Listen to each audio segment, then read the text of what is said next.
14 से 25 साल की वो एज होती है जिसमें आपकी पूरी लाइफ डिपेंड करती है।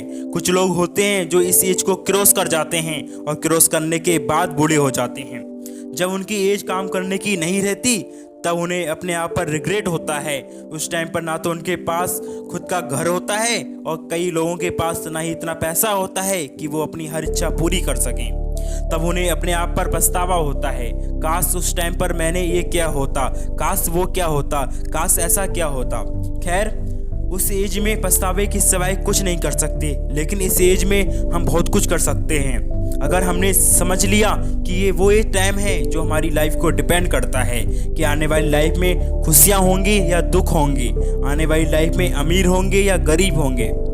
वैसे इस वीडियो में मैंने 5 ऐसे इम्पोर्टेंट पॉइंट कवर किए हैं जिनको आप इस एज में सीख लेते हो, समझ लेते हो, जान लेते हो तो कभी कुछ अच्छा हो सकता है आपकी लाइफ में। तो चलिए मैं आपको बता देता हूँ। पहला है follow your own path not other, मतलब कि खुद के बनाए हुए रास्ते को फॉलो करें ना कि दूसरों के। ये जो एज होती है 14 से 25 साल की, ये गोल्डन टाइम होता है। इसी एज में हम अपना करियर चॉइस करते हैं, बड़े बड़े डिसीजन लेते हैं, अपने नए नए गोल बनाते हैं, गोल सेट करते हैं। इस जर्नी में आपको हजारों लोग मिलेंगे जो आपको सलाह देंगे, लेकिन 2-3 लोग मिलेंगे जो आपको साथ देंगे। हर इंसान अलग अलग अपनी अपनी नई नई सलाह देंगे। मैं ये नहीं कह रहा कि जो सलाह दे रहा है उसे इग्नोर कर दो, उनसे सीखना है, उनको सुनना है। सुनो सबकी, करो अपने दिल की।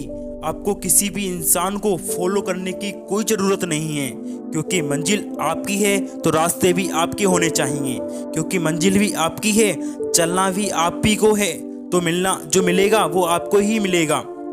तो क्यों ना रास्ते भी आप ही बनाओ।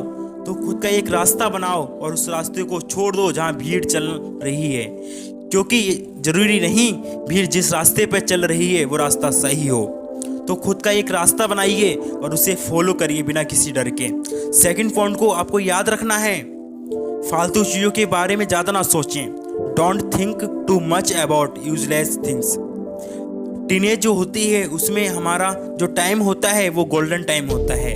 तो फालतू चीज़ों के बारे में सोचकर आपको कुछ नहीं मिलेगा और बल्कि उल्टा आप ही का नुकसान होने वाला है। ये सब सोचकर कई बार हम ऐसी फालतू चीज़ों के बारे में ज़्यादा सोच लेते हैं जो हमारे किसी भी काम की नहीं होती।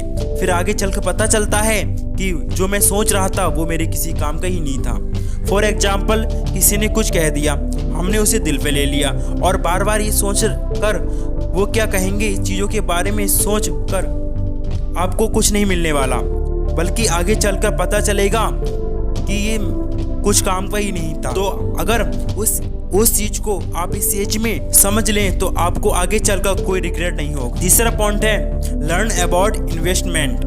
अगर इस एज में आपने इन्वेस्टमेंट को सीख लिया तो आगे चलकर आप काफ़ी सारे बेनिफिट हो सकते हैं।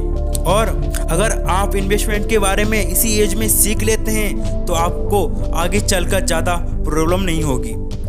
चौथा पॉइंट है टेक द रिस्क।